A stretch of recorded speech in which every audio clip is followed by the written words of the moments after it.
Bueno, listos. Buen día con todos, con las personas que también se unieron recientemente. Pues vamos a empezar con lo que es el tema 3, los primeros acápites de aterosclerosis y enfermedad coronaria. Haremos pues más énfasis en lo que es la fisiopatología, en saber cómo es que esta enfermedad afecta a las arterias, para poder luego ir comprendiendo cómo esto pues llega a dar una enfermedad coronaria. Y bueno, empezaremos hoy con lo que son las anginas.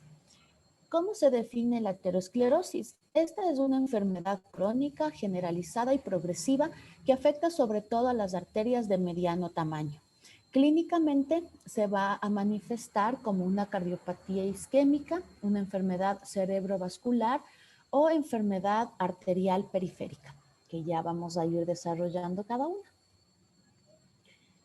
Aquí es importante distinguir o diferenciar un poquito lo que son los términos, ¿no? Porque si ustedes se ponen a ser más meticulosos, esta sería la arteriosclerosis, que va a afectar a las arterias pequeñas, mientras que la aterosclerosis afecta más bien a las arterias de mediano calibre. Entonces siempre es importante pues hacer esta diferenciación. Entonces, la aterosclerosis es un término genérico que se refiere a este engrosamiento que también se enduran las arterias, ¿no es cierto?, se hacen más rígidas, independientemente, bueno, del tamaño que vayan a ir teniendo, porque se puede también generalizar y luego ya vamos a diferenciar entre los dos términos. Cuando afecta a las arterias de mediano y gran calibre, es lo que les había dicho, se determina aterosclerosis. Eso es lo que vamos a revisar. Este proceso definitivamente es inflamatorio a largo plazo, por lo que se denomina crónico, y que afecta a las arterias de diferentes lechos vasculares y se caracteriza por el engrosamiento de la capa íntima y media y pierde pues el vaso sanguíneo la elasticidad. La lesión básica es la placa del ateroma, que está compuesta básicamente por lípidos, tejido fibroso, muchas células inflamatorias, sobre todo lo que son los macrófagos, que luego se hacen como unas células espumosas, y pues esto va a pasar por diferentes etapas. ¿Cuáles van a ser los factores de riesgo? Pues se siguen compartiendo los mismos factores de riesgo cardiovascular, ¿no es cierto? Los que ya hemos revisado. Puede ser el tabaquismo, la hipertensión arterial, el aumento, bueno, ahora ya vamos a ver más aquí del colesterol total, que el HDL, ¿no es cierto?, que es el colesterol protectivo esté bajo, la diabetes, la edad avanzada. ¿Y por qué sería un factor de riesgo la presión alta? Básicamente porque el hecho de tener un mayor incremento en la presión puede ir dañando el endotelio. Entonces este se va como lesionando poquito a poquito, y vamos a ver más adelante en lo que es la formación de la placa de ateroma. Entonces por ahí puede la presión alta ir, como les digo, lesionando el endotelio y empezar ya la formación de una placa. ¿Cuáles serían otros factores de riesgo? Pues el incremento exagerado de los triglicéridos, que esté igual el LDL, la homocisteína también, que se consideran biomoléculas inflamatorias, las lipoproteínas, los factores protrombóticos, es decir, aquellos factores que dan pie, ¿no es cierto?, paso a que se vayan a formar los trombos y también pues obstaculicen el paso sanguíneo, sobre todo el fibrinógeno. Marcadores inflamatorios, pues entre la principal es la proteína C reactiva.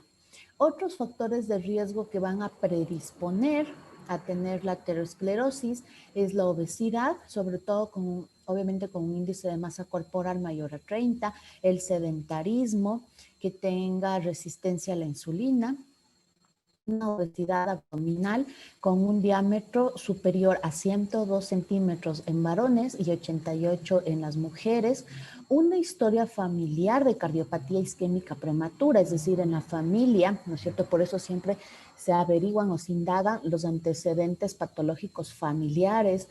Si es que alguien en la familia que sea menor de 40 años, 45 años, dependiendo del género, pues ya ha tenido un infarto de miocardio, ya ha tenido una revascularización o ha tenido algún tipo de estas patologías. También factores psicosociales. ¿Por qué? Porque ya está comprobado que el hecho de tener un temperamento más bien ansioso, ¿no es cierto? Que nosotros podríamos decir una persona muy estresada, pues también hace que se cree sustancias como el cortisol, y pues todo esto genera mecanismos también de inflamación, sobre todo con radicales libres que a la larga pueden también afectar el endotelio. Y factores socioeconómicos, esto hace más relevancia, ¿no es cierto?, a dietas pues exageradamente, perdón, ricas en carbohidratos, en grasas. Entonces, obviamente esto pues va a afectar todo lo que es el metabolismo. A ver. En relación a los principales factores de riesgo, vamos a centrarnos en estos tres, como les había dicho, y en dónde puede predominar cada uno de estos factores de riesgo, es decir, a qué enfermedad va a favorecer. Entonces, si es que hablamos del colesterol, pues este tiene un mayor poder predictivo para el área del territorio de las arterias coronarias. La hipertensión arterial más bien afecta al territorio cerebrovascular, entonces es más común que las personas que tienen hipertensión arterial, sobre todo que no está para nada controlada, pues sean las arterias cerebrales las que más sufren, ¿no es cierto? Y les pueden obviamente dar una hemorragia cerebral, por ejemplo. Y también tenemos el tabaco, que este más bien afecta el sistema vascular periférico. Entonces así nos podremos ir guiando un poquito más hacia la patología que pueda tener nuestro paciente.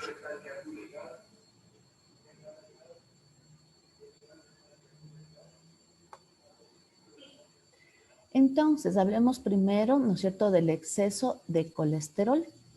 La relación que existe entre el colesterol y también pues la cardiopatía isquémica está todo el tiempo. Es definitivamente continua, puede ser gradual y al final también intensa. El valor predictivo del colesterol disminuye con la edad y es realmente bajo a partir de los 60 años. Entonces aquí, como veremos más adelante también en lo que es la angina y cómo pues se va diagnosticando y tratando, ya cuando las personas son adultas mayores existe diferente mecanismo en lo que son los lípidos y pues hay que valorar los riesgos-beneficios según el riesgo que tiene el paciente, puede desarrollar algún tipo de cardiopatía isquémica. El riesgo atribuido a la hipercolesterolemia es debido al colesterol que se une a las lipoproteínas de baja densidad, lo que se conoce como el famoso colesterol malo, ¿no es cierto?, el LDL. Y ya las guías se han actualizado y más bien lo que más nos preocupa es este valor, es el LDL. Recomiendan, ¿no es cierto?, las guías de la AJA, también de la SEC, que bueno, son datos de Estados Unidos como de España, que el valor de LDL no debería superar 110, que lo ideal debería estar entre 70 a 110. Numerosos estudios de intervención han demostrado que el descenso del LDL mediante fármacos hipolipemiantes se acompaña de reducciones significativas en la morbimortalidad cardiovascular, tanto en prevención primaria como en secundaria. ¿Qué quiere decir? Que una persona, ¿no es cierto?, que está sedentaria, con algo de sobrepeso, ¿qué vamos a hacer? Una prevención primaria, ¿no es cierto? Evitar que al paciente le dé un infarto, evitar que le dé un evento cerebrovascular. Ahí es la prevención primaria, pero si ya la persona le ha dado un infarto, pues ahí ya vamos a una prevención secundaria. Se ha visto que casi el 47% de la población laboral española, por ejemplo, tiene un colesterol menor a 200. Esto está en relación a que allá tienen una vida menos sedentaria. Aquí podemos ver en este estudio el MRFIT, en donde nos muestra una relación entre el colesterol total sérico y la mortalidad a los 6 años por enfermedad coronaria en varones entre 35 a 57 años. Entonces, aquí miren cómo podemos ir viendo, ¿no es cierto? Aquí en la parte vertical tenemos la tasa de mortalidad, ¿no es cierto?, ajustada pues para los varones. Y acá en lo que es la parte horizontal, los valores de colesterol sérico. Entonces, fíjense ustedes, ¿no es cierto?, cómo a partir ya de 200, miren cómo esto empieza a incrementarse, está en 220, 240, 260 y pues mucho más si está en 300, ya la mortalidad va incrementando. Por eso es que siempre se tiene el punto de corte del colesterol en 200. Ojo, esto en los adultos jóvenes, porque no es lo mismo el adulto joven que el adulto mayor. Aquí, en cambio, vamos a ver el riesgo de enfermedad coronaria para una determinada concentración del LDL según diversas concentraciones del HDL. Es decir, el colesterol bueno, ¿no es cierto? Y el colesterol, pues, malito. Entonces, aquí, ¿qué estamos viendo? Miren, el LDL, ¿no es cierto? Que sería estas bandas en color rojo, cómo va a ir incrementando definitivamente el riesgo. Entonces, mientras más bajo está el LDL, como ustedes pueden ver aquí, miren valores de 85, de 65 en amarillo, de 45 en rosa, pues pudieran, miren, máximo llegar a un riesgo de 1.5. Entonces, si es que estuvieran esos valores, la persona tendría 1.5 de riesgo, ¿no es cierto?, de tener una enfermedad coronaria, una angina, un infarto. Pero si la persona tiene un LDL, que ya sobrepasa, miren, estos valores de 220, entonces esta persona ya casi llega a 3 veces el riesgo pues de tener un infarto. Por eso es que este va a ser el valor que más ahora interesa mantener controlado en lo que es el tratamiento. Segundo, pues la hipertensión arterial. Es uno de los grandes factores de riesgo independientemente de la edad, del sexo de la persona. Las cifras de presión arterial, tanto sistólicas como diastólicas, se correlacionan con la incidencia de enfermedad coronaria y accidente cerebrovascular. El riesgo aumenta de forma continua en el rango de presiones, de forma que los individuos con hipertensión arterial en el límite tienen un riesgo algo superior que las personas normotensas. ¿Qué quiere decir esto? Que sería mejor, ¿no es cierto?, que un adulto joven tenga una presión, por ejemplo, que esté en 110, 70, 120, 80 y que no se encuentre al límite, es lo que nos está diciendo, al límite superior. Por ejemplo, justo en 138, 88, por ejemplo, ¿no? Porque no debe superar 140, 90. Pero esos ya serían rasgos, pues, para tomarlo en cuenta, porque como ustedes ya ven, ya genera más factor de riesgo para la persona que pueda desarrollar, pues, algún tipo de cardiopatía.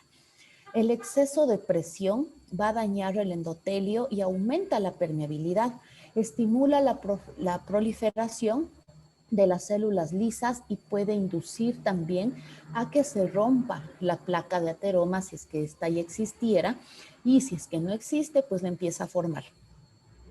La presencia de la lesión en órganos diana, como por ejemplo la hipertrofia del ventrículo izquierdo, ¿no es cierto? Lo que habíamos visto, que los cardiomiocitos se van haciendo pues más grandes para tener que vencer con esa presión, y pues el daño a nivel renal, que ya empieza el riñón a filtrar proteínas y empieza a llamarse como una microalbuminuria, se acompañan de un incremento de riesgo cardiovascular. ¿Por qué? Porque ya todo empieza a descompensarse.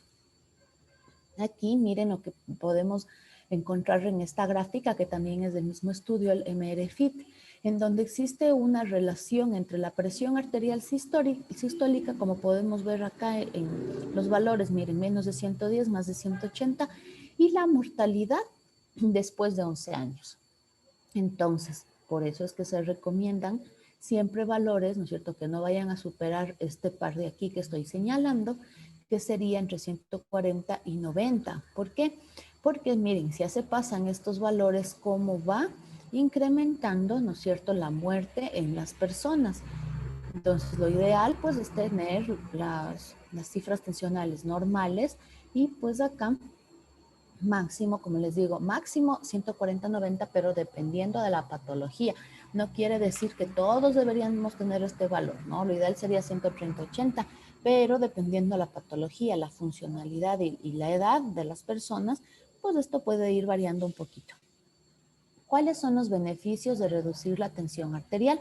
Se ha comprobado que reducir 5 milímetros de mercurio en la presión arterial diastólica reduce un 34% la incidencia de un ictus o de un evento cerebrovascular, ¿no es cierto? Sea tanto un infarto o pues un sangrado.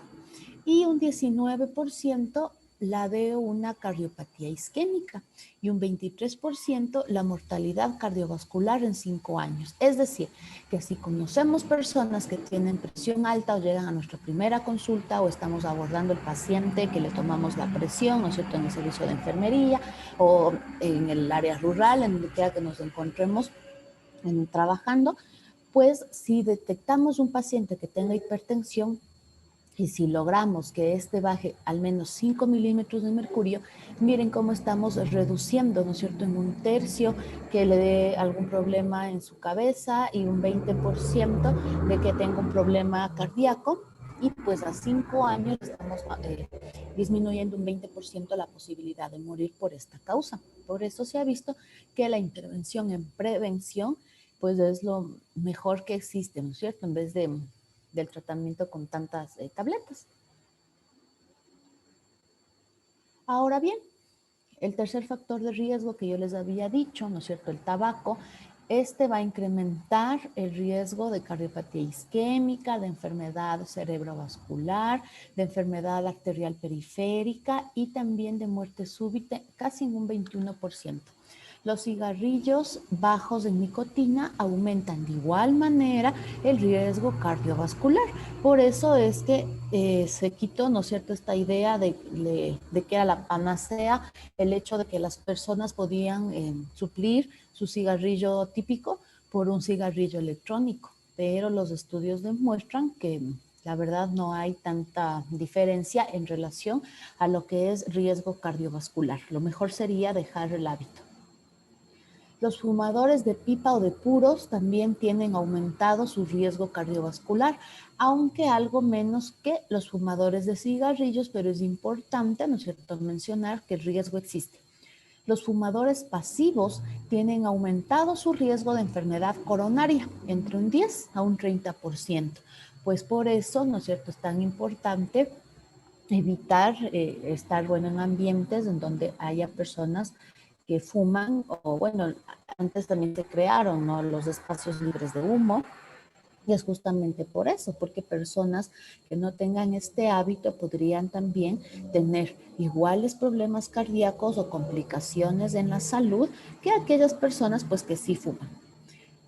Cuando se abandona el hábito del tabaco, el riesgo de enfermedad coronaria va a disminuir en un 50% en el primer año y se aproxima a aquellas personas que no fuman alrededor de los 2 años. Entonces, ¿qué nos quiere decir? Si igual conocemos una persona, ¿no es cierto?, que fuma mucho, que tiene un índice tabáquico alto. ¿Cómo se calcula el índice? Que se llama IPA. Entonces, este es el número de cigarrillos que consumen, ¿no es cierto?, por el número de años, y esto se multiplica por 100. ¿Qué nos está diciendo?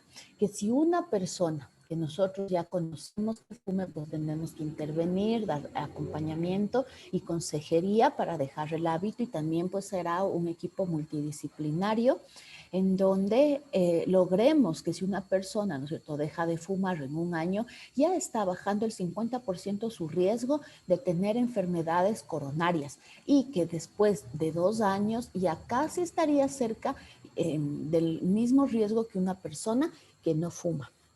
De hecho, cuando ya las personas dejan el hábito tabáquico, al menos a los 10 años, ellos quedan pues libre de riesgos. Miren, aquí podemos ver igual en este estudio que hicieron el riesgo relativo de tener un evento coronario dependiendo del número de cigarrillos que se fuman. Entonces, miren, acá igual en lo que es la parte vertical tenemos el riesgo relativo, ¿no es cierto?, de tener algún evento coronario y acá el número. Vean, una persona que no fuma, miren que puede tener casi un 1% de riesgo relativo de tener un evento cardíaco. Las personas, miren, que son exfumadores, justo lo que les había dicho, ya disminuyen a 1.5 su riesgo. Y de ahí, si es que ya van a, miren, si consumen ya media cajetilla o una cajetilla diaria, ya está superando el 5% de riesgo. Y peor si ya consumen mucho más, miren, una persona que sí existe obviamente que pueden consumir 2 cajetillas o incluso más, porque se dice que las personas que fuman solo cuentan los tabacos que compran, pero tomen en cuenta que también pueden ser regalados los cigarrillos. Entonces, vean que duplica casi ya a 11% el riesgo de tener un infarto. También está la diabetes mellitus, que es un factor de riesgo, pues, importante para los eventos cerebrovasculares. Entonces, la diabetes mellitus definitivamente eleva el riesgo de cardiopatía isquémica y de enfermedad arterial periférica, independientemente de que use o no insulina.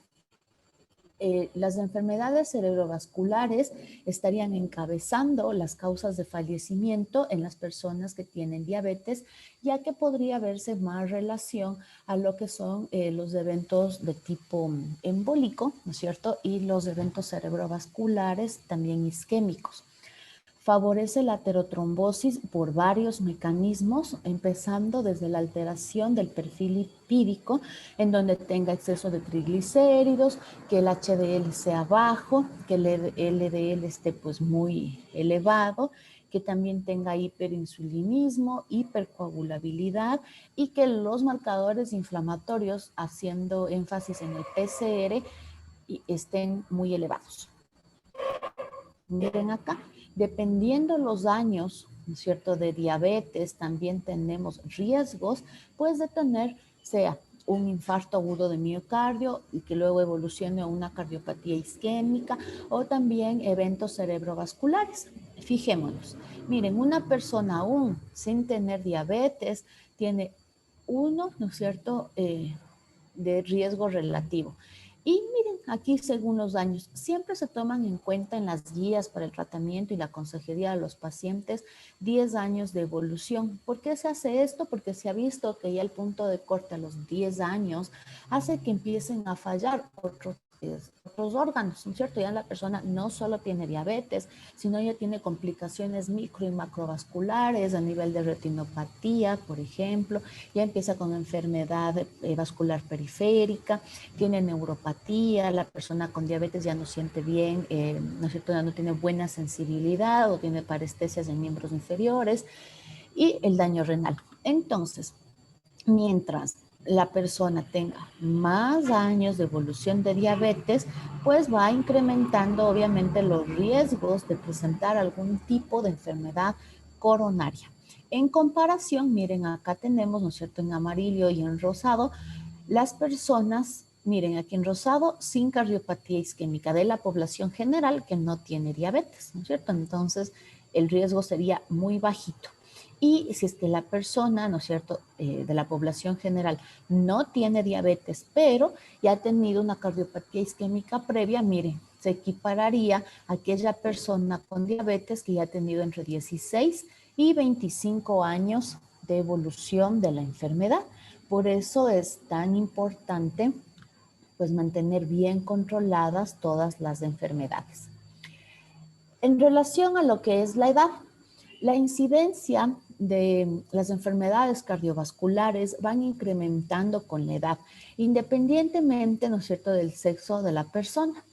El riesgo de tener una cardiopatía isquémica es aproximadamente 4 veces superior en el varón que en la mujer para una misma concentración de colesterol.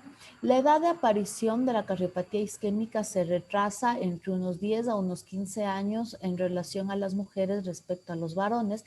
Y ustedes se preguntarán, ¿y eso por qué será?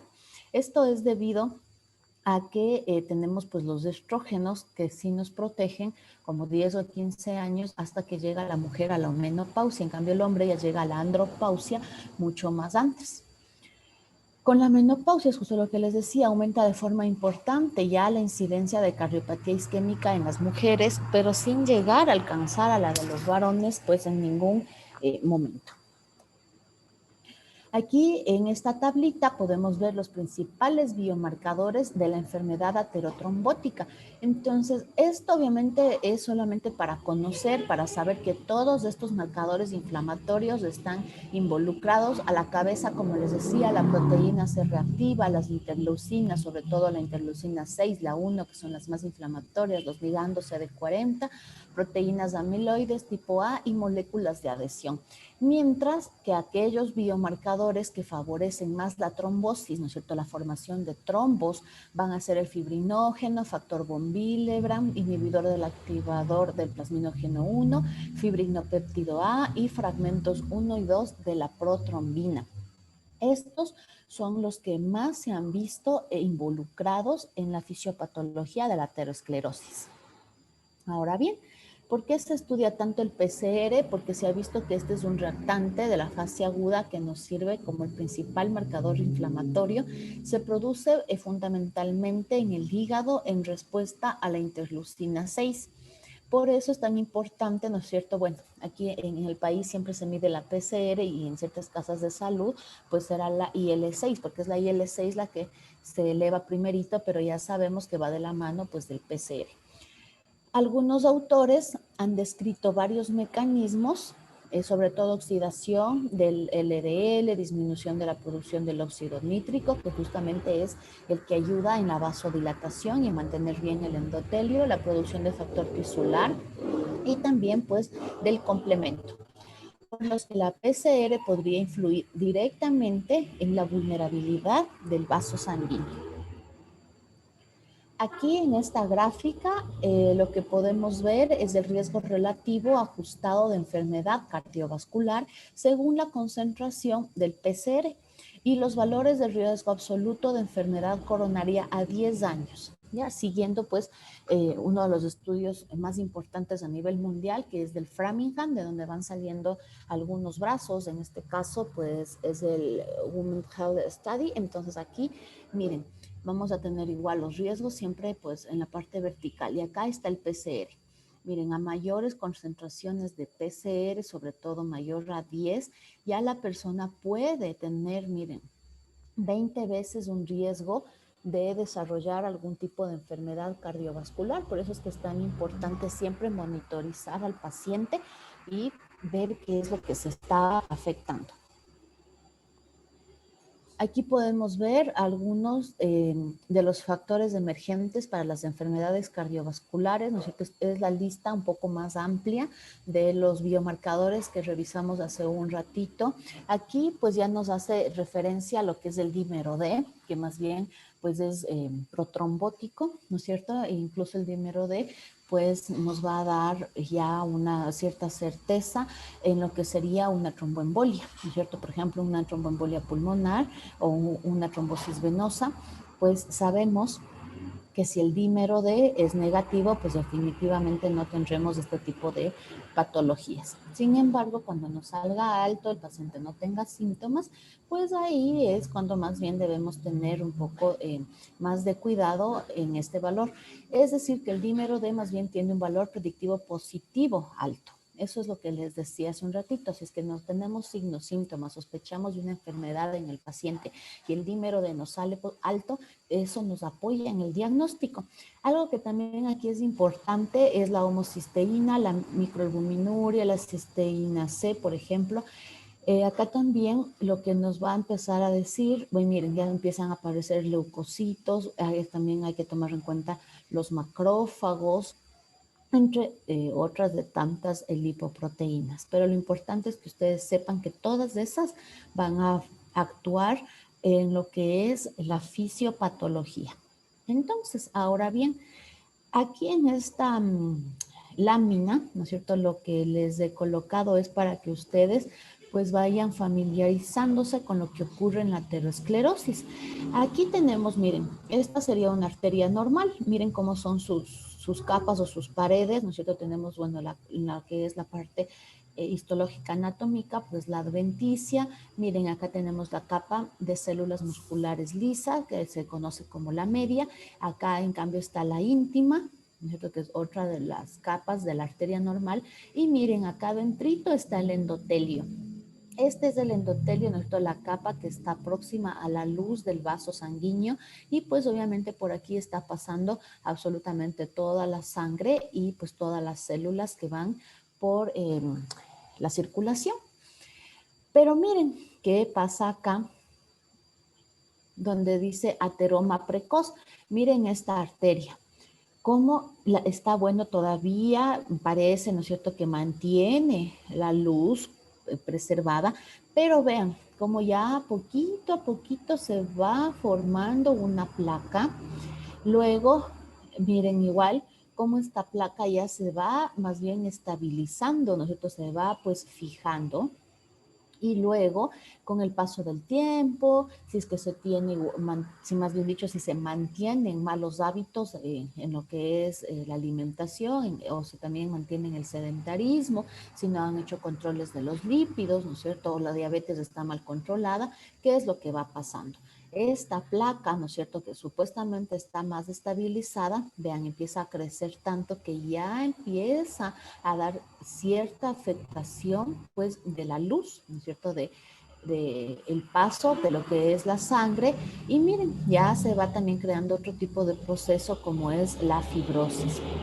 Después, esto puede irse afectando y es donde más riesgo se corre, pues que hay una ruptura de esta placa, ¿no es cierto? Que esta placa se desprenda, se rompa y salga a lo que es ya el torrente sanguíneo y se afecte.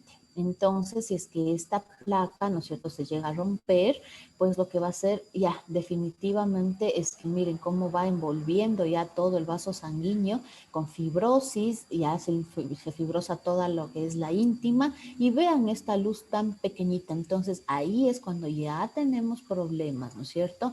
Ya tanto en lo que es la circulación periférica. Y también pues puede ir a las arterias, ¿no es cierto?, si se encuentran estas arterias y dar infartos. Esta sería la idea breve de lo que ocurre con lo que es ya la placa de ateroma. Acá, en cambio, lo que les quería mostrar es la evolución de la placa de ateroma. Verán. Entonces, esto básicamente dependiendo de la bibliografía que se revise, pero sobre todo de lo que es las patologías, por ejemplo, de Robbins y Williams, ahí lo que nos indican es que existen varios procesos. Miren, entonces, aquí está nuestro endotelio, ¿no es cierto? Nos imaginamos, miren, el endotelio, la íntima, lo que es la media, todo lo que vimos hace un ratito en la otra placa, ¿no es cierto? Que está en un corte más bien transversal. Entonces, aquí, ¿qué vamos a ver? Miren, está nuestro endotelio perfecto, pero ¿qué ocurre? Está la presión alta, están los lípidos alterados, está la diabetes mal controlada, no hacemos ejercicio, entonces todo, la gente fuma. ¿Qué va a pasar? Que este endotelio se empieza a lesionar, ¿no es cierto? Sería como un lastimado pequeñito, ¿ya? Y de ahí, pues, ¿qué es lo que empieza a pasar? Cómo se forman las placas. Entonces, vean aquí, ya hay una lesión chiquitita y empiezan a venir, miren, varias células, ¿no es cierto? Se activa también el complemento y aquí vean, empiezan a pasar ciertas células, monocitos, macrófagos, sobre todo los macrófagos, que son los MCP1, estos, miren, empiezan a filtrarse, ¿no? Empiezan como a querer reparar esta pequeñita lesión que se generó y vean cómo empiezan luego a meterse, ¿no es cierto?, en lo que es ya la parte de la íntima, que sería esto de acá. Esto de aquí, miren, entonces del endotelio, todas estas células empiezan a pasar acá a la íntima. y vean todo lo que son los biomarcadores que les dije hace un ratito, ¿no es cierto? Entonces empiezan igual a activarse. ¿Por qué? Porque como el cuerpo lo detecta como una lesión, como si fuera un lastimado, pues vienen las plaquetas y se activa toda la hemostasia, pues para poder cerrar esta lesión que ha sufrido el endotelio, y vienen las plaquetas y luego miren qué va pasando. Entonces estos macrófagos, porque hay estos factores de adhesión, de coagulación, de todo, empieza a decir algo está pasando y tenemos que ir a reparar. Y estas células, miren como era un monocito todo simple y pequeñito, este empieza, ¿no es cierto?, a fagocitar todas estas células, todas estas, sí, como rezagos o como desechos, ¿no es cierto?, que empiezan a aparecer y se los empieza a fagocitar. Y este macrófago, y miren, ya se va haciendo más grande, acá más grande, más lleno de esto, y se llaman células espumosas. Y todas estas células espumosas pues atraen muchísimo más factores de inflamación, más interleuquina, más PCR, más factor de necrosis tumoral. Entonces, ¿qué van a hacer? Atraer, ¿no es cierto?, pues más fibroblastos también, y todo esto, miren cómo se empieza a engrosar. De lo que acá está bajito, con pocas células, miren de aquí, este punto, cómo se empieza a hacer mucho más grueso, ¿no? Más grueso, más grueso, más grueso, y eso es lo que vimos acá. Esta es justo en la placa. Entonces, esto que está representado aquí, ¿no es cierto?, como que fuera grasita, es justamente el proceso inflamatorio, todo lo que ya ocurre a nivel a nivel molecular, en la íntima de las arterias. Y finalmente, lo que les había dicho, si esta placa se llega a desestabilizar, porque igual no hay para nada un buen control en el paciente, un control metabólico, pues esta ya empieza también a sobrepasar la íntima, a romperse y a salir. Entonces ahí es mucho peor, porque ya se forman estos trombos y la placa pues se desprende y viaja, ¿no es cierto? Y si dependiendo del tamaño, pues irá, por ejemplo, en las coronarias, dar un infarto, o pues dependiendo si está arriba a nivel cerebral o a donde viaje, pues este pedazo de placa que ya es pues muy complicada. ¿Cómo se manifiestan los signos, no es cierto, en el paciente? Clínicamente se va a manifestar como una cardiopatía isquémica, una enfermedad cerebrovascular o una enfermedad arterial periférica. ¿Cómo sería esto? Pues, ¿no es cierto?, en la parte cardiológica, en la parte cardíaca, el dolor, ¿no es cierto?, el langor, la angina, que ya vamos a ver más adelantito.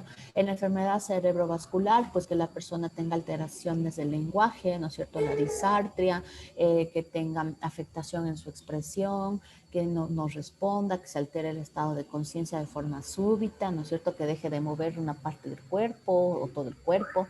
Y la enfermedad arterial periférica, sobre todo en el dolor, ¿no es cierto?, extremidades frías, que no hayan pulsos y que generan un dolor intenso.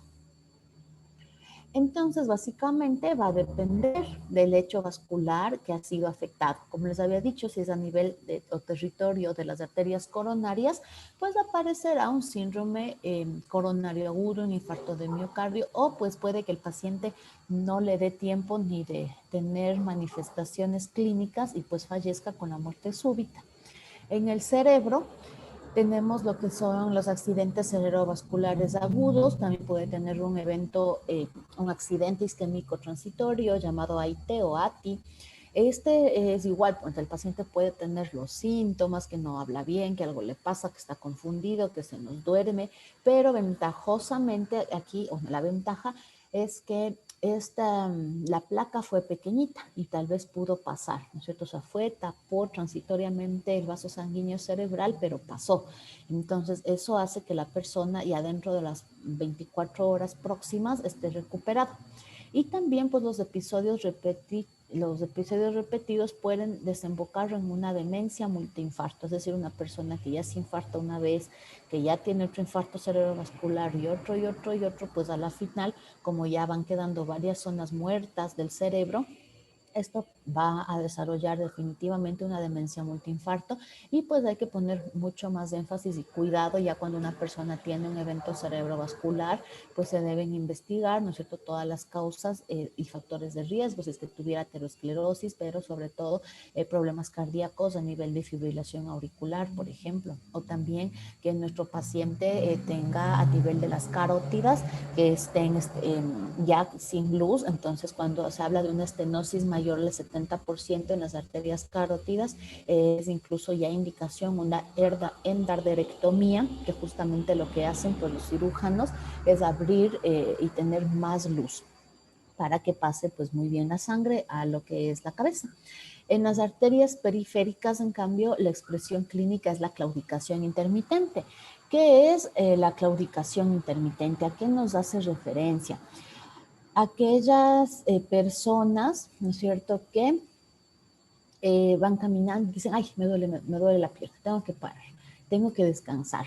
Le pasa esta sensación como de calambre, de edema y así.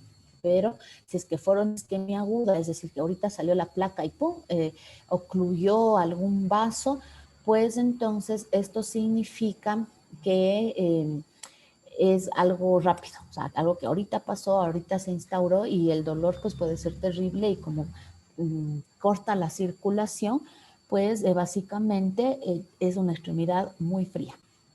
¿Cómo se va a presentar la aterosclerosis de una forma crónica y una forma aguda? La forma crónica es por una estenosis de la luz arterial, como en la angina estable o la claudicación intermitente, ¿no es cierto? O sea, la persona ya tiene de larga data este estrechamiento de la luz de las arterias. Y cuando es aguda, cuando es súbito, ¿no es cierto? Justo lo que les había dicho hace un ratito, se rompe la placa y se forma el trombo, como puede ocurrir en el síndrome coronario agudo, pues en los ictus. ¿Cómo vamos a estratificar y saber cómo está la aterosclerosis? Entonces, tenemos lo más utilizado es el índice tobillo-brazo. Un índice tobillo-brazo con un valor menor a 0.9 presenta una sensibilidad del 95% y una especificidad del 99% para identificar una obstrucción mayor al 50% en el territorio vascular de los miembros inferiores en relación a realizar una arteriografía, que ya es un proceso pues invasivo. Este índice es una herramienta muy útil en la estratificación del riesgo cardiovascular, ya que identifica a sujetos con aterosclerosis subclínica y alto riesgo cardiovascular. La determinación del índice tobillo-brazo sería especialmente recomendable en aquellas personas mayores de 60 años que ya tengan un riesgo cardiovascular intermedio.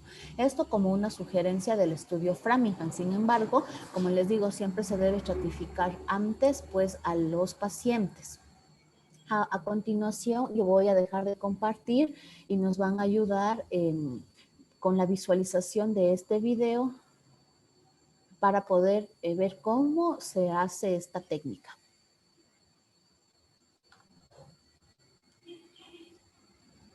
Listo, doctor, en este momento le ayudo. Gracias.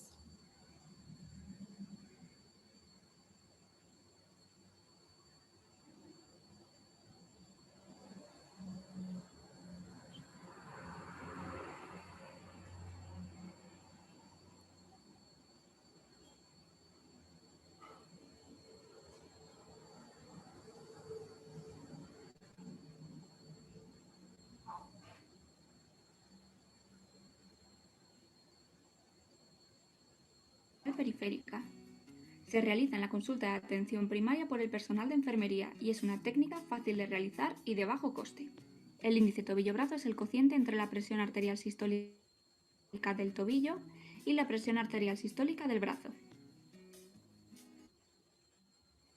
Localización de las arterias. La arteria braquial se localiza en la cara medial del brazo, en el espacio antecubital.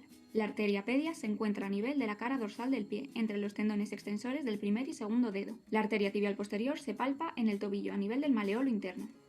Material necesario. Doppler portátil. Gel conductor. Manómetro aneroide calibrado o esfingomanómetro. Procedimiento. Para su realización, el paciente debe colocarse en decúbito supino y previamente haber mantenido reposo en torno a 10 minutos. En primer lugar, se realizará la medición de la presión arterial sistólica en el brazo. Para ello, colocaremos el manguito en la parte superior del brazo y localizaremos la arteria braquial con la sonda Doppler.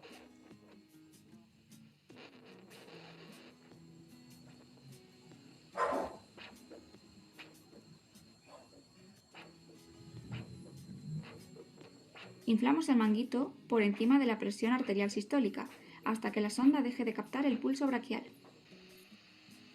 Desinflaremos lentamente hasta captar la señal de pulso y anotaremos el resultado.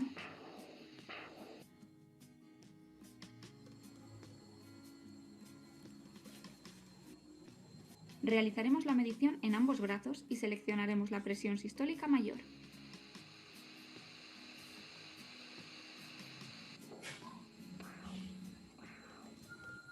Realizaremos el mismo procedimiento para medir la presión arterial sistólica del tobillo. Colocaremos el manguito y localizaremos tanto la arteria pedia como la tibial posterior de ambos tobillos y seleccionaremos la mayor.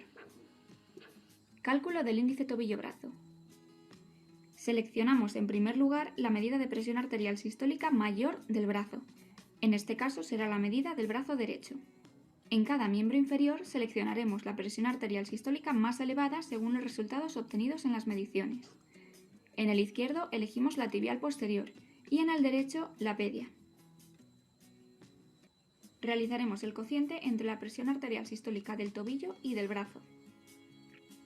En Medora se pueden anotar las dos cifras para seguimiento y evolución de arteriopatías. Interpretación de resultados. De 1,2 a 0,91 se considera un resultado dentro de la normalidad. Menor o igual de 0,9 significa diagnóstico de arteriopatía periférica.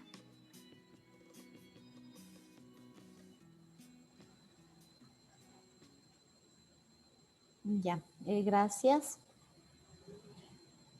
Vamos a continuar.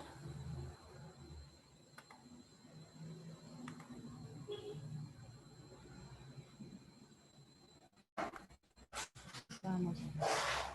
Ya. Ahora, ¿cuáles son las comorbilidades asociadas a la aterosclerosis? Primero tenemos la enfermedad arterial carotidia, que es la que les había comentado hace un ratito. Las arterias carotidias son las encargadas de llevar sangre rica en oxígeno al cerebro.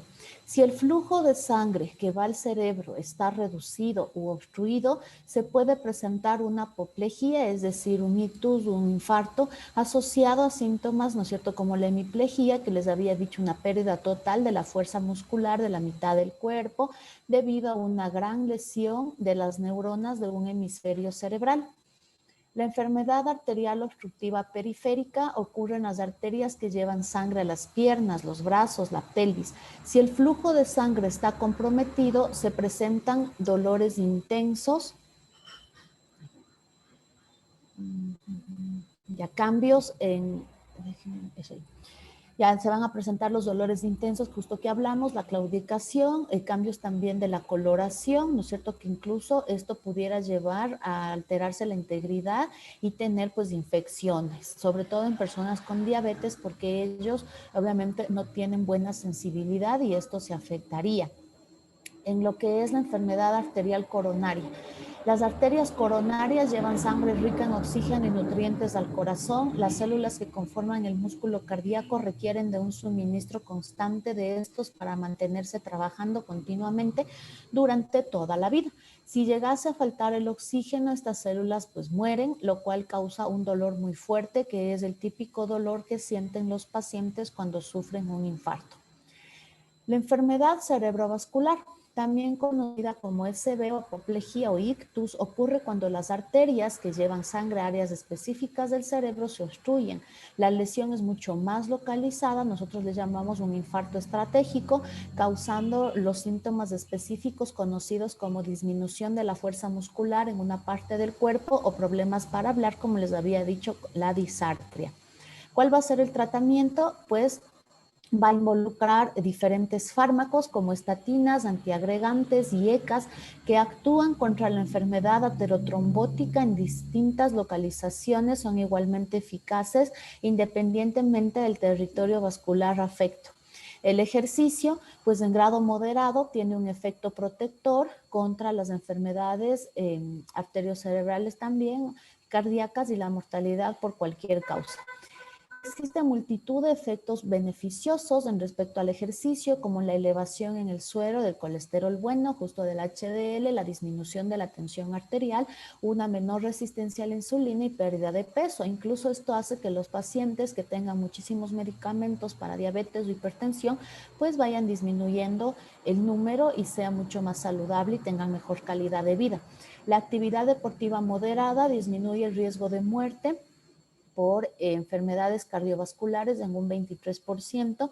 En un estudio, el Interheart, la falta de actividad física regular explica el 12% de riesgo atribuible a la población para sufrir un primer infarto. En relación a lo que es la vitamina D, existe una relación existente entre dos importantes problemas de salud, la deficiencia de la vitamina D y la enfermedad cardiovascular. Existen evidencias que sugieren que la deficiencia de vitamina D pues desempeñaría un papel importante en la génesis del riesgo coronario y la del ESB. En este sentido, la deficiencia de vitamina D parece predisponer a la aparición de hipertensión arterial, diabetes mellitus, síndrome metabólico, hipertrofia ventricular izquierda, insuficiencia cardíaca congestiva y también inflamación vascular. Entonces, ¿qué se debería hacer en estos casos? Pues es suplementar. En el país existen ciertos laboratorios que van a cuantificar esto. Entonces, pero hay que, como les digo, siempre ver riesgos, beneficios, porque lo que les quiero dejar de mensaje es que no a todas las personas, ¿no es cierto?, que hayan tenido un evento ya cardíaco o un SB, hay que darles vitamina D porque escuchamos que sí va a servir, o como prevención, sino que se deben ver los valores. Esto hay puntos de cohorte, están entre 100, 150, entre menores de 100, y también existen pautas para administrar vitamina D. ¿Ya? Entonces, para que ustedes conozcan que esto podría servir y pues en el caso de ya tener un pariente o algo, pues se debería averiguar al profesional de la salud. El principal tratamiento definitivamente va a ser la prevención en todo lo que es eventos cardiovasculares como cambios en el estilo de vida, una dieta balanceada, baja en grasas saturadas, control de peso corporal y circunferencia abdominal, control de enfermedades asociadas como hipertensión, diabetes, aumentar la actividad física, fármacos que incluyen estatinas y fibratos, el uso de antiagregantes plaquetarios y otros fármacos que intervienen en la estabilización de la placa de ateroma. Ahora bien, ¿cuál va a ser la angina estable? La angina estable es un cuadro clínico de gran importancia, dado que es una de las presentaciones iniciales de la cardiopatía isquémica y probablemente su frecuencia sea mayor en la atención primaria y el ámbito de urgencias. Tiene un pronóstico desfavorable y el diagnóstico se basa en datos clínicos, la probabilidad pretest y la selección de pruebas diagnósticas acordes con esta probabilidad. Una de las manifestaciones de la cardiopatía isquémica junto con el síndrome coronario agudo y la muerte súbita. ¿Cómo se define la angina estable? Es un dolor torácico opresivo o sus variantes clínicas, secundaria isquemia en el miocardio. Esta isquemia se produce porque la demanda de oxígeno del músculo cardíaco supera la oferta que la arteria coronaria correspondiente consigue hacer llegar.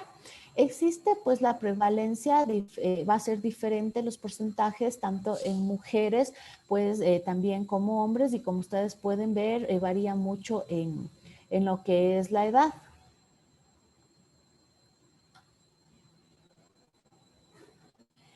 En lo que es la historia natural de la angina, pues según el estudio de Framingham, varones y mujeres con una presentación clínica inicial de angina estable, la incidencia de infarto de miocardio no fatal y muerte por enfermedad coronaria a los 2 años era del 14.3 y el 5.5 en varones y el 6.2 y el 3.8 en mujeres respectivamente.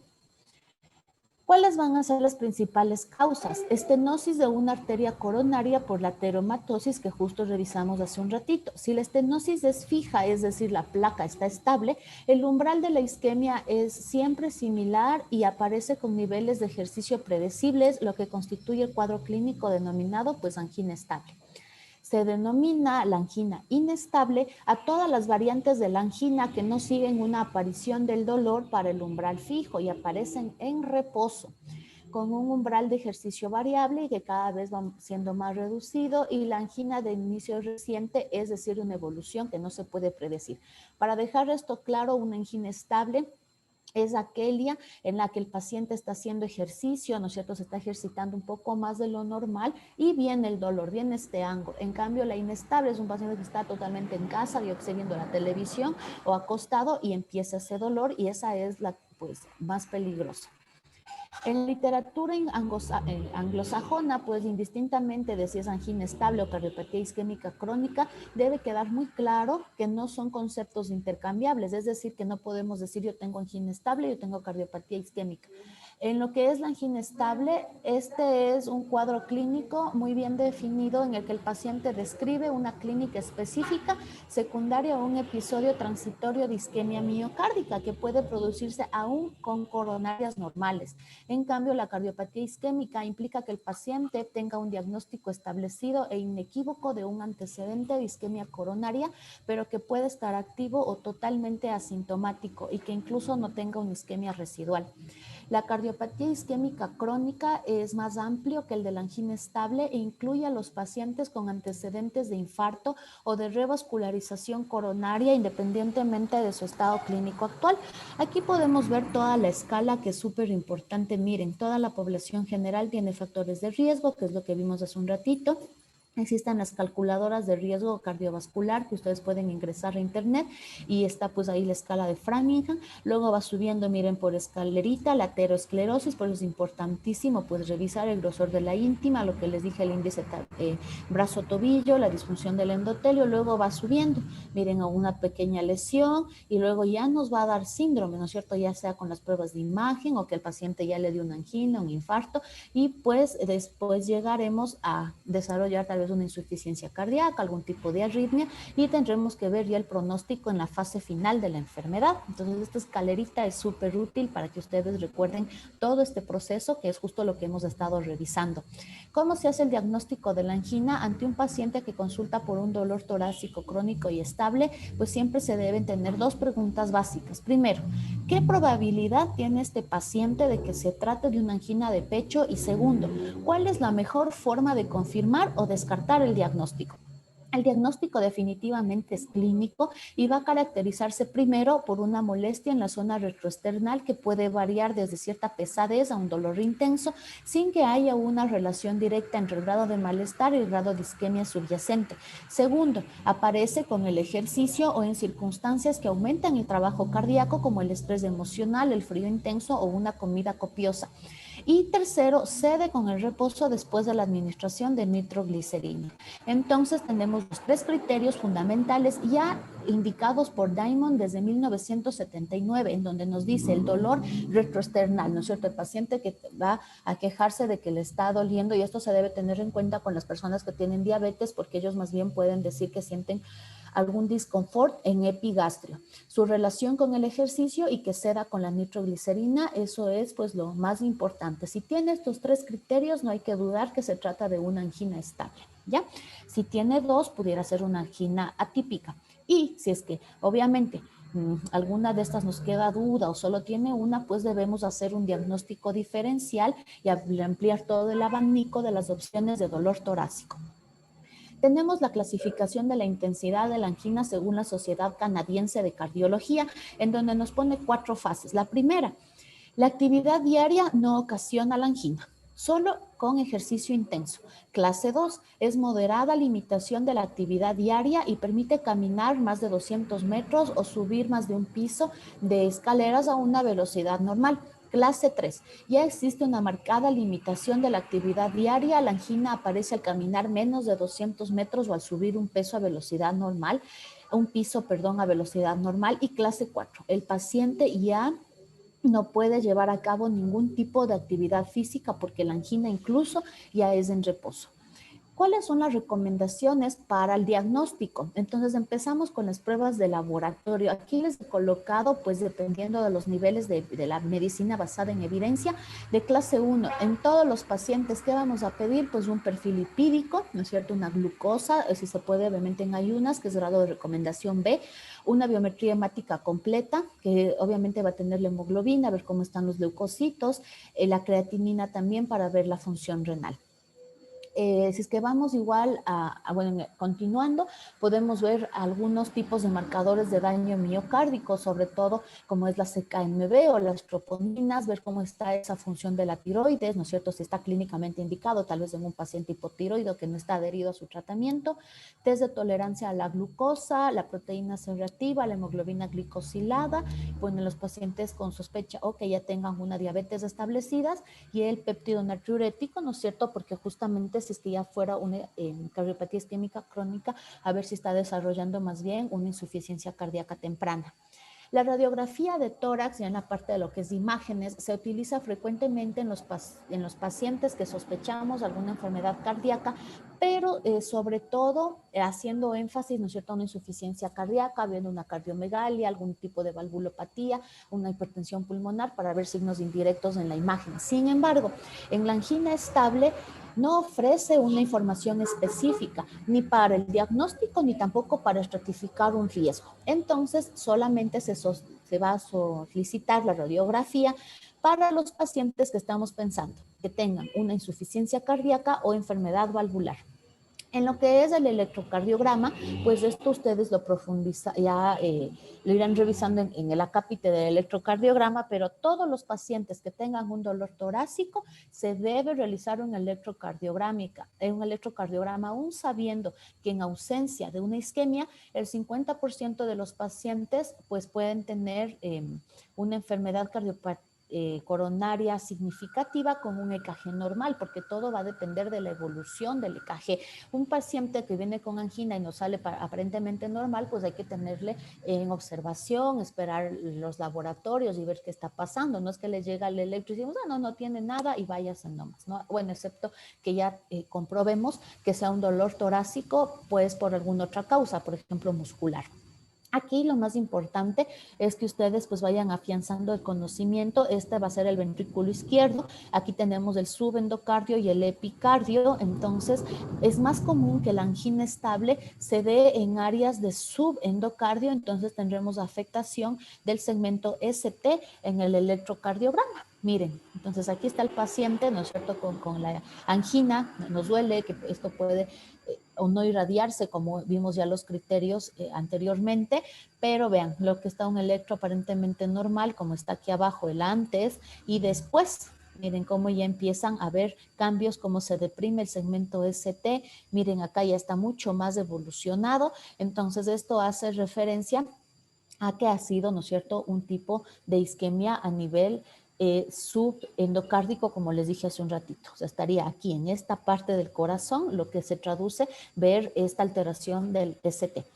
Ahora bien, si nuestro paciente tiene toda la clínica y el EKG está normal, recuerden que el 50% puede tener un EKG normal, se hace un EKG de esfuerzo que es mucho más sensible y específico. ¿Por qué? Porque el paciente, ¿no es cierto?, empieza a hacer, bueno, esto se les llama bandas sin fin o ergometría, y aquí sí aparecen ya estas depresiones en el segmento ST. ¿Cuándo deberíamos interrumpir la prueba de esfuerzo? Pues cuando el paciente ya tenga un dolor intenso, fatiga, disnea y esté claudicando, cuando todos estos síntomas de dolor ya sean muy significativos con el ST. Es decir, lo que nosotros queremos básicamente es precipitar o hacer que el segmento ST aparezca. Entonces ahí ya se puede pues terminar la prueba de esfuerzo. Otra cosa, otra de las pruebas de imagen que se puede realizar es un ecocardiograma. Sin embargo, el ecocardiograma también nos puede ser útil para detectar soplos o en pacientes que ya vemos algo más en el electrocardiograma. pero más en sospechas de insuficiencia cardíaca. Aquí les he mostrado este algoritmo que ustedes pues deberán tener muy en cuenta, todo lo que hemos hablado, cómo se diagnostica con la evaluación clínica, la exploración, la anamnesis, el electrocardiograma, las pruebas de laboratorio, y pues todo de esto dependerá, ¿no es cierto?, si estamos sospechando de un problema cardíaco, pues, o si no aparece nada en el electrocardiograma, avanzaremos a las pruebas de esfuerzo. También a imágenes se pueden hacer con estrés farmacológico, es decir, aquel paciente que no sale nada en el electro normal, en el de esfuerzo, se puede hacer una prueba de estrés con dobutamina, en donde hacemos que ese corazón, pues, lata más, trabaje más, y ahí podamos identificar las zonas de hipocinesia o que no trabajan bien, ¿no? Entonces, eso. Después, una vez ya valorado todo, debemos ir a los riesgos, ¿no? Estratificación de riesgo, que también se conoce como pretest, dependiendo de cómo revisemos, y se va a dar el tratamiento finalmente. ¿Cuál es el tratamiento que también puede servir como diagnóstico incluso cuando no encontremos nada en las otras pruebas? Pues hacer una coronariografía, que esto obviamente ya está a nivel de los cardiólogos intervencionistas, pues permite identificar el grado de obstrucción de la luz arterial. Sin embargo, otras técnicas invasivas como los ultrasonidos vasculares o las mediciones fisiológicas intracoronarias permiten una evaluación también completa de las lesiones, pero el gold estándar es la coronariografía. ¿Qué quiere decir la probabilidad pretest? Que entre un 60 y 90% la coronariografía invasiva es adecuada como primera línea diagnóstica, siempre y cuando el paciente sea candidato y esté dispuesto a la revascularización si se detectan lesiones que así lo indiquen. Entre el 30 y el 60% se debe practicar una prueba de función diagnóstica, que puede ir desde la ergometría convencional, que les dije que es un electrocardiograma de esfuerzo que incluye la imagen, y si no tenemos nada ahí, entonces hay que hacer la prueba con estrés farmacológico. Y después la probabilidad de lesiones coronarias, si están más del 60%, en cuyo caso se indica una coronariografía invasiva, o situarlo con una probabilidad menor al 11%, lo cual desvía el diagnóstico hacia otras causas ya de dolor torácico, que puede ser que ya no sea coronario. ¿Cuándo vamos a indicar una coronariografía? Pues tiene 4 indicaciones específicas. Primero, la angina estable severa, que sean supervivientes de un paro cardíaco, que sean pacientes con arritmias ventriculares severas y pacientes previamente sometidos ya a una revascularización miocárdica con recurrencia temprana de angina de pecho moderada o severa. Aquí es lo que les había dicho hace un ratito, se estratifica el riesgo mediante la evaluación clínica, la exploración, el EKG, el laboratorio, las comorbilidades previas que ya revisamos, y también la edad del paciente. Aquí está un resumen de todas las recomendaciones para realizar las pruebas invasivas y no invasivas, dependiendo de lo que vayamos a tener. Entonces aquí donde es grado de recomendación 1 es lo que se debería hacer en estos pacientes. ¿Cuáles son los objetivos del tratamiento? Pues definitivamente mejorar el pronóstico del paciente y evitar complicaciones. Los esfuerzos para prevenir el infarto de miocardio y la muerte se centran fundamentalmente en reducir la incidencia de eventos trombóticos agudos y el desarrollo de disfunción del ventrículo. Los cambios en el estilo de vida y el tratamiento médico tienen un papel fundamental en la modificación del proceso de la enfermedad aterosclerótica y la estabilización de la placa.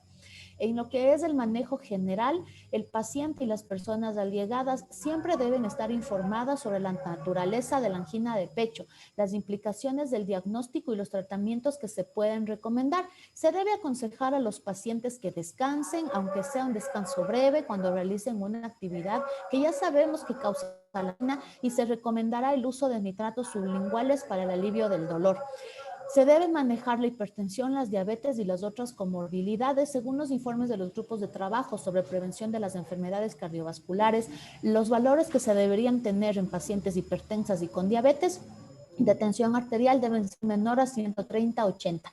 En lo que respecta a la actividad sexual, esta también puede causar angina, y pues antes del acto sexual se debería usar nitroglicerina, puede ser esto de utilidad, y tomar en cuenta que los inhibidores de la fosfodiesterasa, como el sildenafil, utilizados en el tratamiento de la disfunción eréctil, pueden aportar beneficios en términos de duración del ejercicio, y se puede prescribir sin riesgo a los varones con cardiopatía isquémica, aunque no a los tratados con nitratos de acción prolongada. Esto se debe tener mucho en cuenta a la hora, pues, de prescribir los medicamentos. El tratamiento también incluye fármacos antitrombóticos, ¿no es cierto? Tanto sea como aspirina o clopidogrel, dependiendo de cada paciente, y si es que es alérgico, por ejemplo, a la aspirina o tiene una gastritis, pues mejor usar el clopidogrel. La aspirina está indicada en dosis bajas, lo que antes se decía en dosis, tómate una aspirina de niños, pero ahora se ha visto que la dosis ideal es entre 75 y 150 miligramos, ¿no es cierto? Justo lo que no existe. Entonces, el valor que sí tenemos de ácido acetilsalicílico es de 80 y 81 miligramos en el mercado y es pues lo ideal para estos pacientes. En relación a lo que son los fármacos hipolipemiantes, pues aquí también vamos a usar el tratamiento con estatina, sea simvastatina o atorvastatina, pues para mantener la estabilidad de la placa. También los IECA se han visto que van a ser útiles si el paciente tiene hipertensión y también insuficiencia cardíaca, porque justamente ayudan en evitar el remodelamiento cardíaco. Los beta bloqueadores están muy bien indicados, pues dependiendo del paciente, sea cardioselectivo o no cardioselectivo, pues con las comorbilidades, y para esto pues ya están los especialistas. Aquí pueden ver todas las recomendaciones, miren, aspirina, tratamiento con estatinas, los IECAS y los beta bloqueantes, todos tienen nivel de evidencia A. En relación a lo que es la angina microvascular y el espasmo coronario, pues básicamente lo que nos dice la SEC es: ¿diagnosticamos la angina microvascular y el espasmo o no vale la pena? O sea, ¿qué mismo es lo que debemos hacer con este vasoespasmo, ¿no es cierto?, de las arterias coronarias que ocurren en ciertas personas, ya que finalmente son causas pues de enfermedad coronaria que no es obstructiva. Ahora vamos pues a revisar, por favor, este video, que ya es un video integrador, en donde ustedes van a poder ya ver todo este conocimiento que hemos tenido en estos días, pues para que quede fija la información. Así que por favor, que le den paso al video.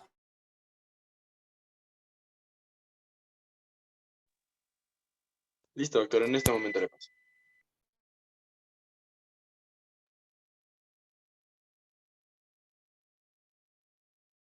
Hola, ¿qué tal? Soy el doctor San Agustín y en este vídeo voy a repasar la angina de pecho. Vamos a ver lo que es la angina de pecho, los diferentes tipos de angina de pecho, las manifestaciones clínicas. Repasaremos un poquito la fisiopatología, los criterios diagnósticos, el electrocardiograma y el tratamiento. Entonces, ¿qué es la angina de pecho? Lo podemos definir como una manifestación clínica de dolor torácico que es debida a una isquemia, es decir, a una disminución del flujo sanguíneo al corazón, concretamente al miocardio, que es lo que dará lugar a este dolor en el pecho, que como se puede ver más o menos en la imagen, es un dolor opresivo precordial en la parte anterior del pecho, que típicamente se suele irradiar hacia el brazo izquierdo, puede irradiarse hacia el hombro izquierdo o incluso hacia la mandíbula o la espalda. Puede variar clínicamente, a veces incluso hacia el epigastrio. Hay varios tipos, lo podemos distinguir básicamente en angina de pecho estable, inestable y la angina de pecho vasoespástica, también llamamos de variante o de Prinzmetal. Entonces, ¿qué diferencias hay entre unas y otras? Pues la angina estable normalmente se produce durante el esfuerzo o en situaciones de estrés, cuando hay una demanda de más oxígeno al corazón y entonces empieza a haber un déficit, una falta de llegada de oxígeno al miocardio, hay una isquemia y entonces esto nos da lugar a dolor. Puede ser por esfuerzo, por estrés o por situaciones en las que aumente la demanda de oxígeno en el músculo cardíaco. Calmará, o sea, disminuirá con el reposo. La angina inestable también se puede producir por el esfuerzo, pero el problema es que puede darse también en reposo. Esto lo convierte en una situación inestable y en las clasificaciones lo verás que lo ponen como una emergencia médica con el síndrome coronario agudo, porque puede derivar en un infarto agudo de miocardio, que luego explico un poco las diferencias entre unos y otros. Y la vasoespástica también se puede producir durante el esfuerzo o durante el reposo igual que la inestable. Lo que pasa es que aquí, en los casos anteriores, suele deberse a una obstrucción del flujo coronario debido a una aterosclerosis o, en el caso de la inestable, en una trombosis coronaria. Pero en el caso de la vasospástica, como su nombre indica, o variante, el tema es que se produce, como su nombre indica, por un vasoespasmo. De forma que ese estrechamiento de la coronaria es lo que provocará el dolor torácico y lo que dará lugar a la angina de pecho. Entonces, el mecanismo es diferente y se puede dar también en reposo. Bien, pues vamos a repasar ahora la fisiopatología de una manera rápida. ¿Cómo se produce la angina de pecho? Hemos dicho que es por una disminución del flujo sanguíneo, por una isquemia a nivel del miocardio o de la pared cardíaca.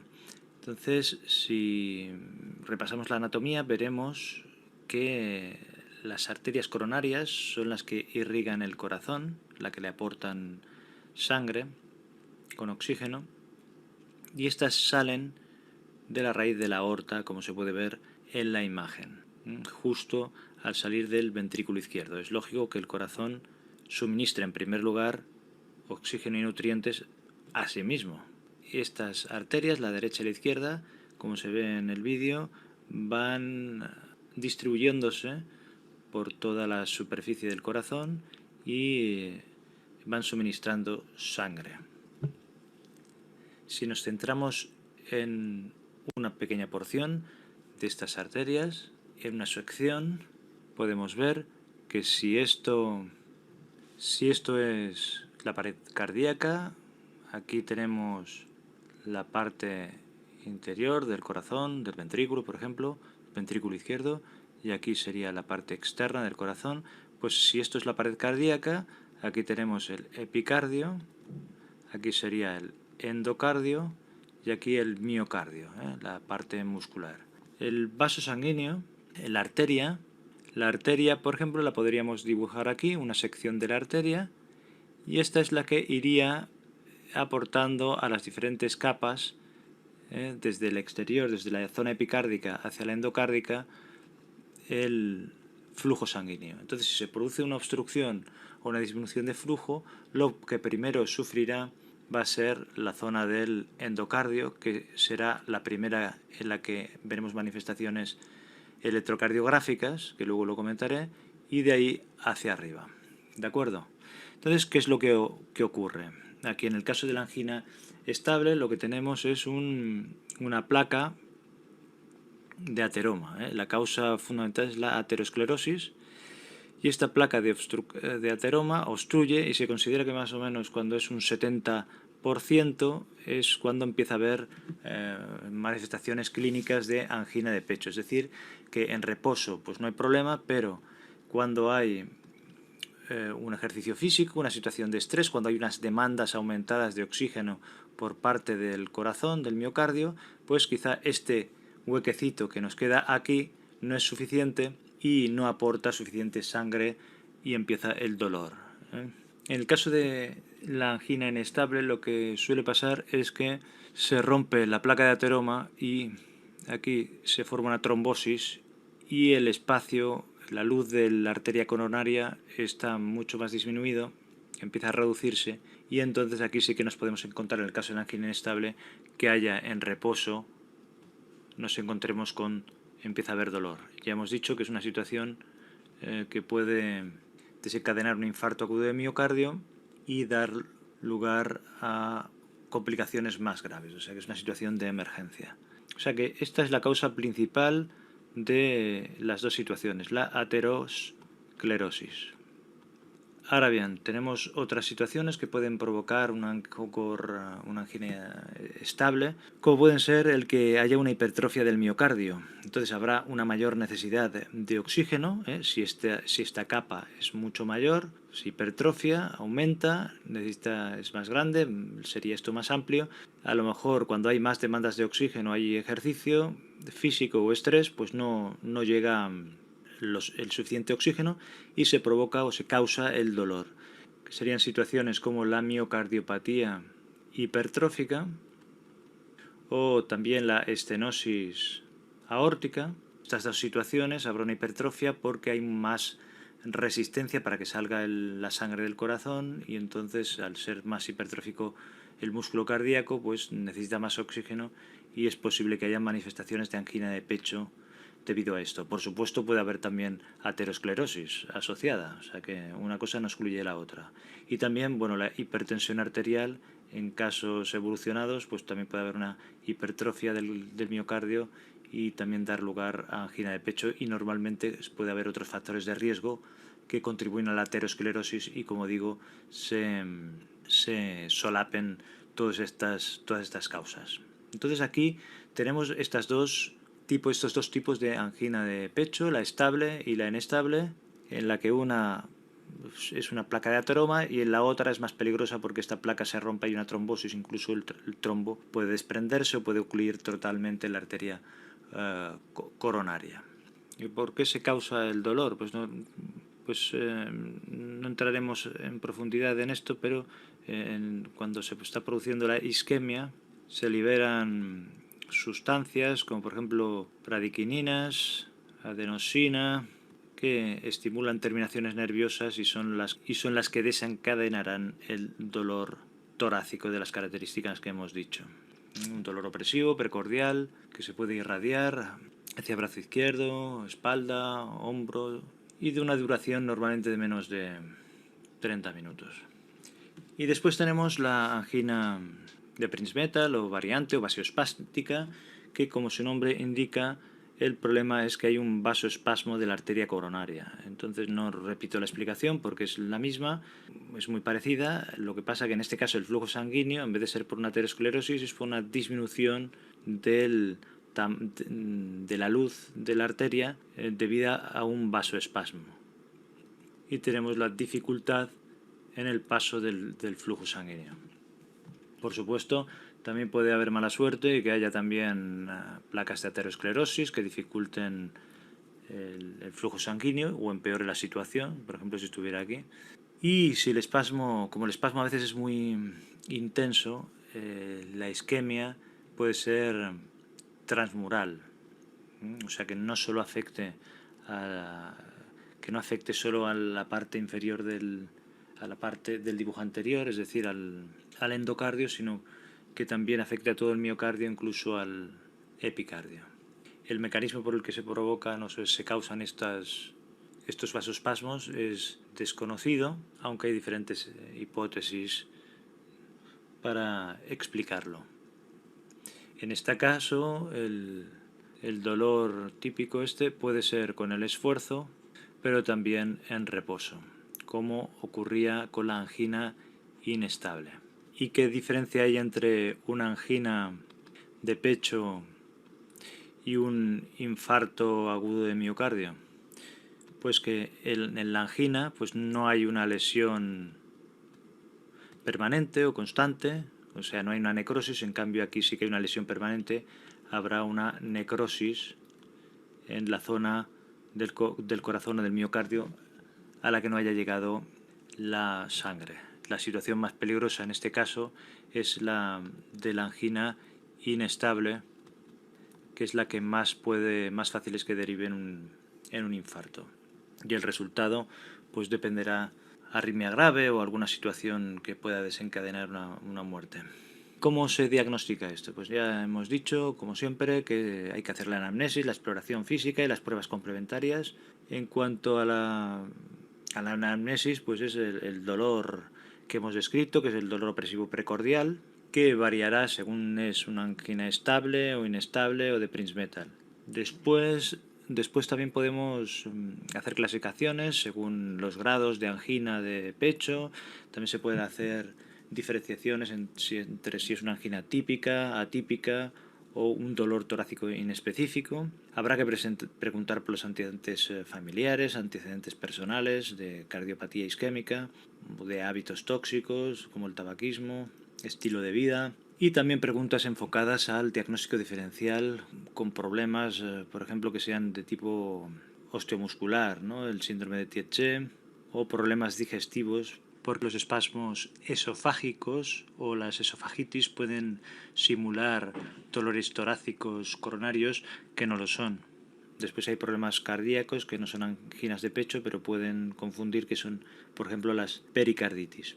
A nivel de laboratorio tenemos que pedir pues, el hemograma con la glucosa, creatinina, o sea, el hemograma y la bioquímica que se pide habitualmente, las troponinas, las CKs, en el caso de que estés en urgencias, para descartar que no haya un infarto, en los casos de Angor inestable, sobre todo. Y por supuesto también habrá que pedir un electrocardiograma en reposo, placa de tórax, y más adelante habrá que ver si se hace una prueba de esfuerzo, que habrá que hacerla, si todo indica que es una angina de pecho, y otras pruebas como por ejemplo la coronariografía o angiografía coronaria, por si acaso hubiera que hacer una revascularización. Aquí lo que nos interesa sobre todo es el electrocardiograma en reposo, que muchas veces en el caso de Angor inestable nos saldrá normal, porque ya hemos dicho que cedía rápidamente en reposo o con la administración de nitroglicerina sublingual en forma de comprimido o de spray. Y aquí lo interesante sería distinguir entre los conceptos de isquemia, lesión y necrosis. De necrosis no entraría en este tema porque se da en el caso de que ha habido un infarto y ha habido muerte celular, pero sí los conceptos de isquemia y lesión. Normalmente las manifestaciones electrocardiográficas que nos solemos encontrar serán afectaciones de la onda T y del segmento ST. Hemos dicho que era una afectación, en el caso de la angina estable e inestable, afectación subendocárdica. En cambio, la vasospástica, como afecta a toda la pared, aquí podemos encontrarnos ya una afectación incluso subepicárdica, a nivel de electrocardiograma. Ya hemos dicho que el subendocardio sería la parte del miocardio que está más cerca del endocardio y que es la parte más interna, y el subepicardio es la parte más externa y que estaría más cerca del epicardio. Entonces la sangre, la irrigación llega primero al epicardio, entonces la lesión es mayor cuando se afecta en la parte más cercana al epicardio. O sea, lo primero que se nos lesionará será el subendocardio cuando hay una falta de irrigación, que es lo que he explicado antes. Entonces, normalmente, tanto estable e inestable, en lo que nos podemos encontrar una disminución, un descenso, del segmento ST. Si tenemos aquí el QRS, bueno, pues lo que habría es una disminución y luego vendría este de aquí. Esto sería la disminución del ST. De la subepicárdica, lo que hay una elevación transitoria del ST que indica la afectación subepicárdica. Sería así y se da esto de aquí. A veces también nos podemos encontrar, porque es una lesión, una isquemia, afectaciones de la onda T. Cuando es una afectación subendocárdica, lo que nos encontraremos es una T picuda, y cuando es subepicárdica, lo que nos encontraremos es una inversión de la onda T. De acuerdo, esto sería un resumen. Hice unas reglas mnemotécnicas, una especie de tabla mnemotécnica en un vídeo hace tiempo, y dejo arriba un enlace en las listas de reproducción. En cuanto al tratamiento, no voy a entrar en profundidad aquí, pero decir que en términos generales una persona que ha sufrido una angina de pecho habrá que hacer modificaciones en el estilo de vida, el dejar de fumar, hacer una dieta saludable y recomendar la actividad física. En cuanto al tratamiento farmacológico, el tratamiento inicial en la situación de urgencias o cuando alguien se queja de un dolor de tipo anginoso, es utilizar la nitroglicerina. Normalmente se puede usar en forma de comprimidos, que dirás que la mastique primero para que la absorción sublingual sea más rápida, o incluso se pueden utilizar sprays de nitroglicerina, que en la angina estable suele responder muy bien. Posteriormente ya habrá que valorar otros tratamientos farmacológicos en función de la causa concreta o el tipo de angina de pecho que sea, o si hay otros factores de riesgo, ya que habrá que ver si hay que dar beta bloqueantes, dar nitratos, calcio antagonistas, que están especialmente indicados en el caso de la angina de Prinzmetal, y después tratamientos como la ivaparadina, y después ya habrá que ver si hay que dar hipolipemiantes y ECAs, y por supuesto los antiagregantes plaquetarios, el ácido acetilsalicílico. Pero bueno, eso ya el cardiólogo será el que tendrá que evaluar la situación concreta del paciente y poner el tratamiento adecuado que habrá que seguir en atención primaria. Una situación, un tratamiento concreto es el de la angioplastia coronaria, lo que llama la revascularización.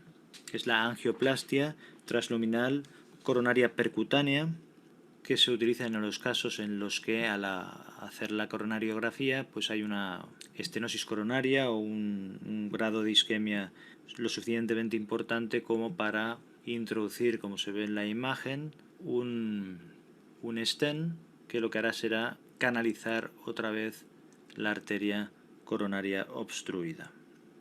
Y bueno, eso es todo, espero que te haya gustado. Si no estás suscrito, pues suscríbete, dale a me gusta y comparte en redes sociales. Y te dejo a continuación un par de vídeos por si quieres continuar viendo vídeos de medicina. Muchas gracias. Bueno, muchas gracias por haberme ayudado con lo que es compartir el video. Estaba pues viendo la pregunta de Andrea Jurado, que nos dice: ¿se puede suspender el ejercicio físico en una persona que presentó dolor de pecho, obesidad, aumento de colesterol y triglicéridos? Entonces, aquí son varios los puntos que se deben tomar en cuenta. No es decir ya no haga ejercicio o siga haciendo ejercicio, y si es que puede seguir haciendo, ¿qué tipo de ejercicio? ¿Ya? Entonces, todo va a depender, como les dije en la presentación, de la estratificación del paciente. Es decir, que si es que ha tenido una angina, yo entiendo eso que es del dolor de pecho, una angina ya comprobada como que ha sido estable, pues dependiendo si tiene un riesgo bajo, un moderado, un alto, si es que ya se ha hecho una coronarografía, pues vamos a depender de eso para ver las áreas de hipocinesia del corazón, es decir, de aquellas áreas que han resultado pues ya en isquemia, ¿no es cierto?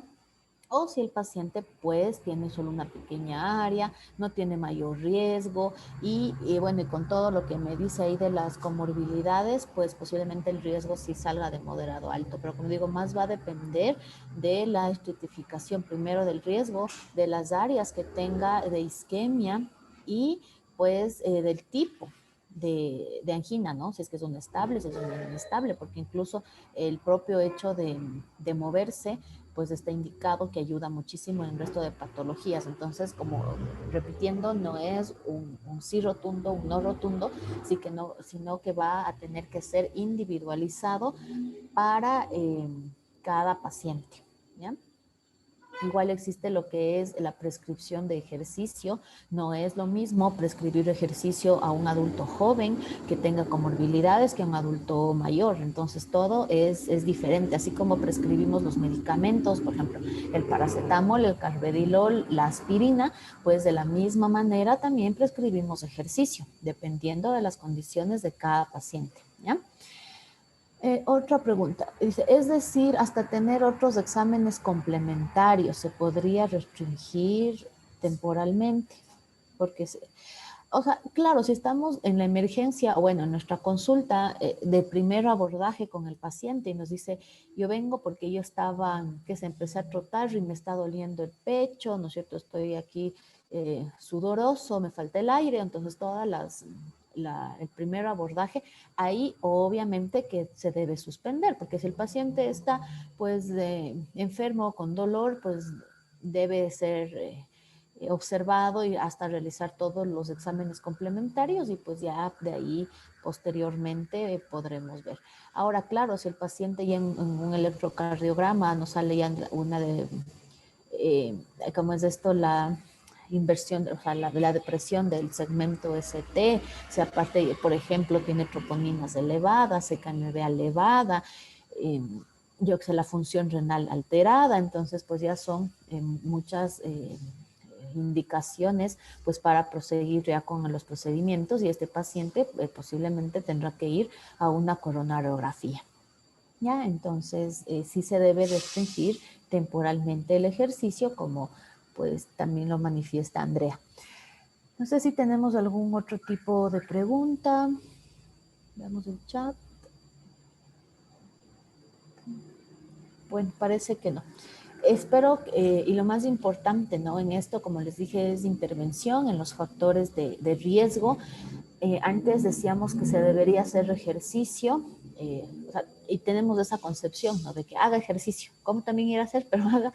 El tema es que el paciente siempre debe ir de menos a más, Entonces debería empezar caminando al menos unos 20 minutos hasta que su cuerpo pues se vaya acoplando a este mayor incremento de necesidad de oxígeno en relación a lo que es el uso de los músculos, y pues posteriormente va incrementando. Como les digo, todo depende de la prescripción de ejercicio, que también les invito a investigar y a empaparse de este tema, pues es que es de su agrado.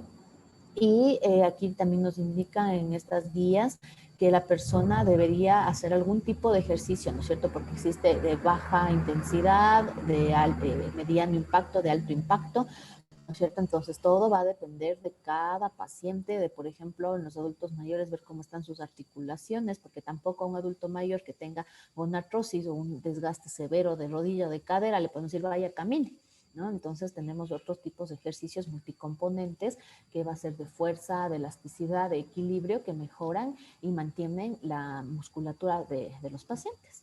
Entonces todo, como les digo, debe ser individualizado, y espero que les haya pues quedado clarito todo, y si ya no tienen más preguntas o si tienen, pues bienvenidas para poder responder.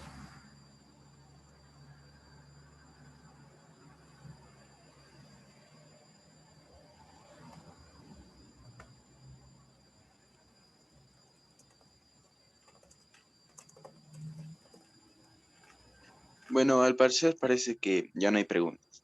Entonces no queda nada más que decir. Doctora, muchas gracias. Participantes, nos veríamos el día lunes de 6 a 8 de la noche con el doctor Coveña, creo que es el lunes, ¿no es cierto, doctora? Así es, lunes y martes. Claro, entonces nos veríamos el día lunes. Muchas gracias a todos por conectarse y que tengan un lindo día. Igual usted, doctora, que tenga lindo día. Buen día.